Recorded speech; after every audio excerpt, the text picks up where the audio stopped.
Olá, caríssimos companheiros e companheiras que acompanham o canal. Hoje vamos falar sobre Diário de um Homem Supérfluo, de Ivan Turgenev. Para quem conhece Turgenev, já deve ter lido Pais e Filhos, que é talvez a obra mais aclamada, né, desse autor. Mas o Diário de um Homem Supérfluo, com suas pouco mais de 70 páginas, não fica atrás.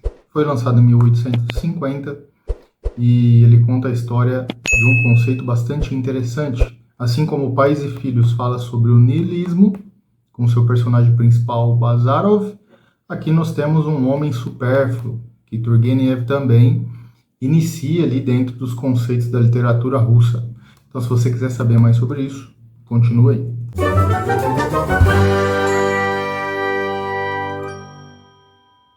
Pois bem, para a gente entender melhor o que quer dizer o homem supérfluo aqui do Diário de um Homem Supérfluo, a gente tem que voltar ali até o começo dos anos 1800 na Rússia, onde a Rússia estava sendo invadida pela França, as tropas napoleônicas estavam entrando e o czar, né, o czar da época, ele precisou ali criar uma grande coalizão para poder reter essas tropas e continuar com o seu território, né? O nosso querido Napoleão batia as portas e o povo russo precisou se unir. Então, Alexandre I, que era o czar na época, ele conseguiu ali criar um senso comum dentro da Rússia. E talvez tenha sido a primeira vez que o povo russo se uniu em prol de algo e conseguiram, enfim, reter ali ou deter as tropas francesas. E isso transformou o povo russo, tá? Aí depois, né, quando eles marcharam até a França, eles foram vendo como a Europa Ocidental estava anos-luz de distância da Rússia. Muito progresso acontecendo, estava muito mais evoluído. Isso transformou, de fato, ali aqueles jovens da época, que ao voltar para a Rússia começaram a reivindicar mais ações em relação ao que a Europa Ocidental estava fazendo. Isso transformou, talvez pela primeira vez, a nobreza russa ali, que eram mais inertes, e começaram as reivindicações. Alexandre I já tinha saído do governo, entrou Nicolau I. Este mesmo evento, né, assim, a saída de Napoleão do poder começou a fazer com que os antigos impérios voltassem ao poder. Isso começou a criar uma certa repressão na Europa como um todo, na Rússia também. E aí teve ali as questões da revolta dezembrista, né? Nicolau I agiu com mãos de ferro, teve muita censura, mortes, exílios. Isso foi transformando a sociedade russa. Como eu disse, os impérios também pela Europa começaram a voltar.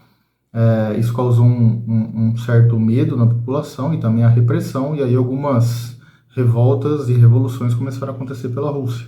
Nicolau I, com medo disso acontecer pela Europa, desculpa. Nicolau I, com medo disso acontecer na Rússia também, aumentou ainda mais a sua repressão. Então, não havia muito espaço para o livre pensamento atuar. Tá? Então, o que isso gerou? Gerava jovens bem instruídos, integrantes da nobreza, com os mais altos valores morais, mas que eram incapazes da ação, porque a ação era extremamente reprimida. Isso gerou o homem supérfluo, ou seja, quais são as características de um homem supérfluo? Um homem bem instruído, intelectual, pertencente a uma certa casta, digamos assim, nobre, com altos valores morais, porém incapaz de agir, incapaz de pôr suas ideias em prática. E é isso que Turgenev faz aqui, nesta novela, um pequeno romance, Diário de um Homem Supérfluo. Então aqui a gente segue o protagonista Tchulkaturin, e aqui de novo os nomes russos são um evento à parte, né? Ele é um jovem, né? Ele começa a retratar ali a vida dele dentro de um diário, porém naquele momento em que ele começa a construir o seu diário, ele já está no fim da sua vida, praticamente moribundo, doente na cama, e começa a escrever o seu diário. E neste diário ele fala, né, da vida dele, da sua infância, uma infância muito infeliz, que ele retrata a mãe dele como uma pessoa muito possessiva, muito autoritária, e o pai dele, em contrapartida, uma pessoa que não se submetia a esse autoritarismo da mãe, só que ele fugia disso através do jogo. Então ele jogava muito, né, e acabou inclusive perdendo alguns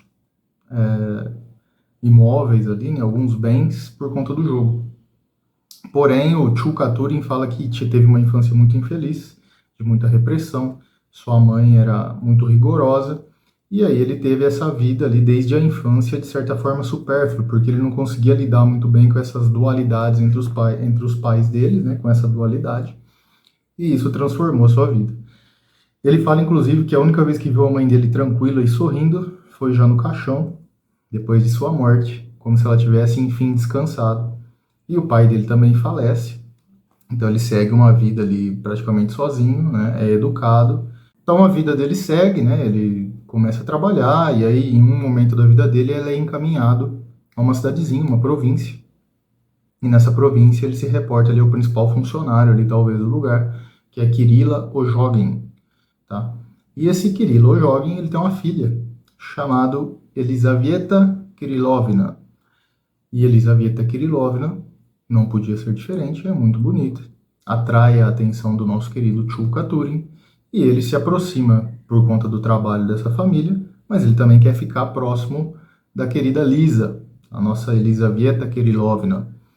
E assim faz. Ele começa a se aproximar da família, começa a fazer passeios com a família, almoços, jantares, né, toma o famoso chá ali no samovar russo, passeia com a Lisa, vai se aproximando, e ele começa a entender, inclusive, que ela está passando ali por um momento de transformação, né, na vida dela. Ele entende que ela ali está se transformando em uma mulher de fato. Segundo o livro, ela tem 17 anos, muito bonita, e o pai ali já está de olho em algum pretendente para poder arrumar um casamento para ela. E aí aparece a primeira característica do homem supérfluo nessa estadia dele lá nessa cidade. Ele entende que está apaixonado pela Lisa, ele entende que ela é o grande amor dele, porém ele é incapaz de tomar ação, ele é incapaz de falar com o pai ou falar com a própria moça, e ele fica só ali rodeando, acompanhando dia após dia, né? E não deixa claro os seus sentimentos. Bom, essa família ela tem um amigo, que é o Bizmyonkov, e esse amigo ele está sempre por perto. Ele é amigo da Lisa, ele é amigo da mãe, do pai, então ele está sempre ali flutuando ao redor desse núcleo familiar também. Certo dia eles vão passear, Chulkaturin ele leva a Lisa nos braços, né, ele acompanha ela de braços dados, e o Bizmyonkov vai com a mãe da Lisa. E ali naquele momento, Chulkaturin talvez entenda que acha que o sentimento dele possa ser recíproco, mas mesmo assim não fala nada. Tem a chance, a oportunidade, mas não fala nada. A história se desenrola assim e o homem supérfluo continua aparecendo. Ele começa até a se autoflagelar ali em pensamentos, falar como ele é inútil e como ele é supérfluo. E a característica do homem supérfluo é justamente essa, né?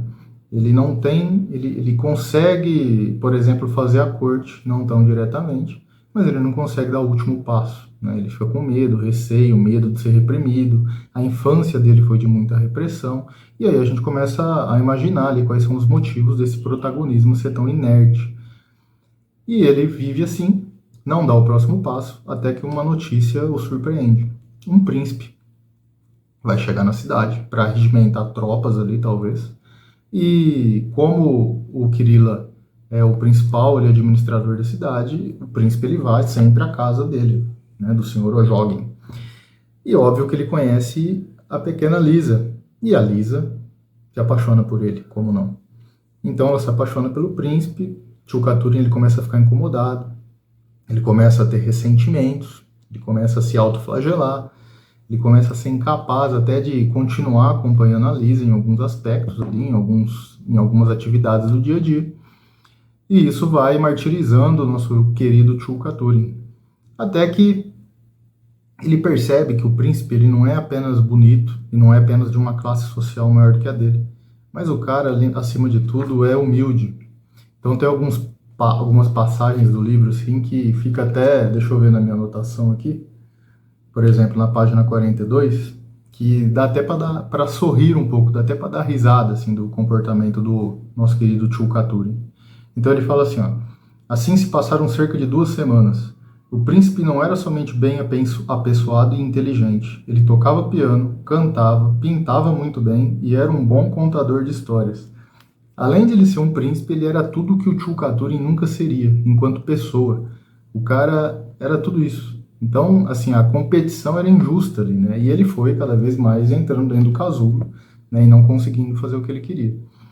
Mas um certo dia acontece um baile nessa província. E aí todas as mulheres vão, todos os jovens vão, as famílias, e ele também vai. Ele já não vai junto com a Lisa, porque o príncipe vai acompanhá-la. Ele vai numa outra carroça, ali, numa outra carruagem. E lá dentro do baile ele já começa a ver que não vai dar para ele não. O príncipe já ganhou. Então quem dança a principal dança com a Lisa é o príncipe. Quem faz ali todo o acompanhamento dela é o príncipe e ele fica em segundo plano. Nem quando tem uma dança onde ela pode escolher outro par além do principal, ela escolhe o Chulkaturin, nosso querido supérfluo Chulkaturin. Então ele começa, aquele ressentimento começa a tomar conta dele, até que ele tenta xingar o príncipe ali, sabe, entrar num entrave com ele. E até nesse momento o príncipe é humilde. O príncipe fala para ele parar, para esperar um pouco que eles já iam conversar. E nessa conversa, isolado, além de tudo o cara era educado, nessa conversa isolado, ele convoca o príncipe para um duelo e o príncipe aceita. Duelo de armas, né? Aquele que você fica ali atrás de uma barreira, dá alguns passos, vira e atira cada um de uma vez. Ele escolhe um padrinho, o príncipe escolhe outro, e o príncipe do padrinho é o Bizmionkov, e vão marcando esse cara que está sempre ali por perto. Bizmionkov é o padrinho do príncipe, no outro dia eles vão ali para o lugar determinado e pegam suas armas e vão atirar.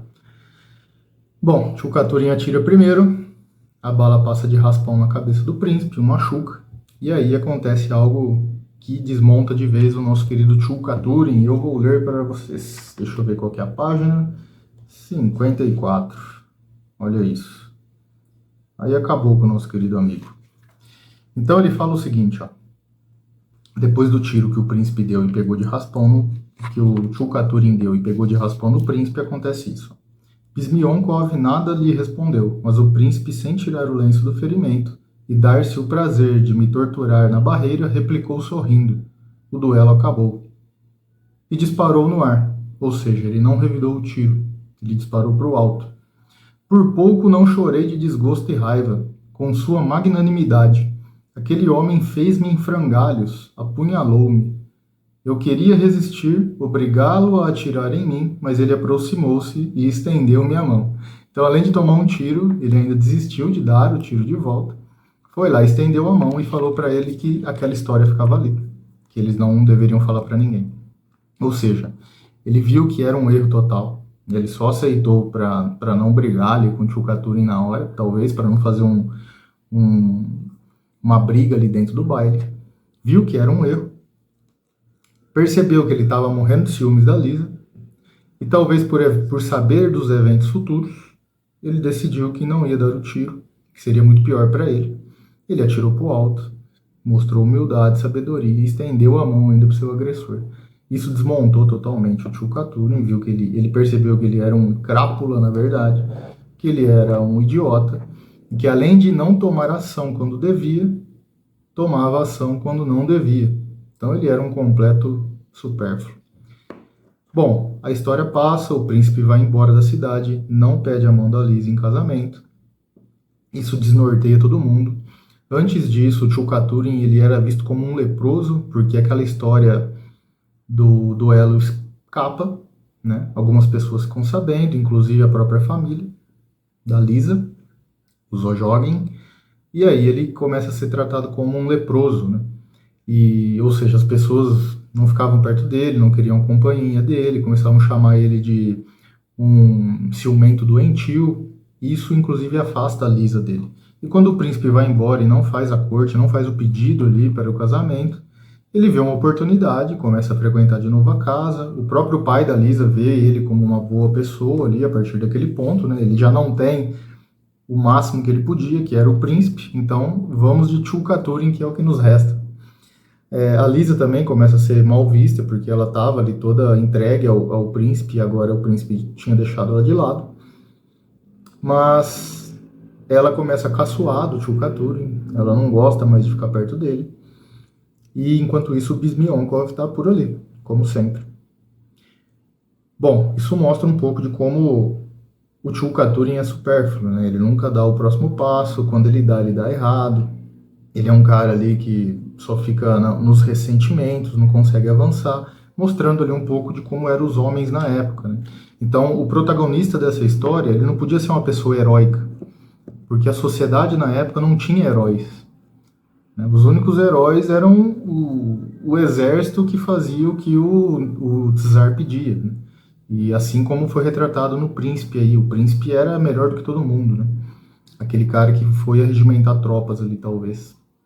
Então, não tem como, numa literatura daquele período, o Tchulkaturin ser o grande herói da história, né? Ele era, de fato, o que retratava a sociedade russa da época. Um homem supérfluo, inteligente, cheio de princípios, mas incapaz da ação. Mas e aí? Sem o príncipe no caminho, será que ele consegue a Lisa? Para vocês descobrirem, vocês vão precisar ler, entender um pouco aqui de como a Rússia era na época. Podem ler sem medo, esse livro é encantador. A escrita de Turgenev é muito bonita, muito profunda, né? Rica em detalhes, rica em mostrar a natureza humana em si. Tá? Então, podem ler sem medo. Tá? Aqui na descrição do vídeo vocês vão encontrar links aí para adquirirem esse livro. E lembrando que sempre que adquirirem através desses links, vocês ajudam o canal. E para entender o que aconteceu com a Lisa, com o Tchulkaturin, com o Bizmyonkov, com a família Ojogin, leiam O Diário de um Homem Supérfluo. A única coisa que eu posso dizer é que, no fim, como Tchulkaturin estava moribundo, ele morre escrevendo seu diário. Mas o que acontece nas suas lembranças? Leiam, que vale a pena. E se gostaram, deixa aí seu like, sua inscrição, compartilhe com seus amigos, ativem todas as notificações, deixem aquele famoso comentário para falar o que achou da resenha, o que posso melhorar na minha resenha. E com isso a gente acaba os 3 livros para se ler em um dia da literatura russa. Começamos com O Sonho de um Homem Ridículo, de Dostoiévski, passamos pela Morte de Ivan Ilitch, de Tolstói, chegamos em O Diário de um Homem Supérfluo. E o próximo livro será Crime e Castigo, o livro do mês de dezembro, do nosso querido Fyodor Dostoiévski. Crime e Castigo, um grande clássico da literatura mundial. Você pode ver a data de lançamento desse vídeo aqui na descrição desse vídeo, mas será no último sábado desse mês, então logo mais. Não deixe de ver, não deixe de assistir os demais que eu citei agora há pouco, porque mostram de fato ali uma linha cronológica de como a literatura russa veio acompanhando todos aqueles movimentos pré-revolução e pré-transformação social. A literatura pode ensinar muito, acredite nisso. Portanto, fico por aqui. Um amante da literatura russa chamado Eduardo Cassago, flutuando do nada a lugar nenhum nesse pálido ponto azul. Fui!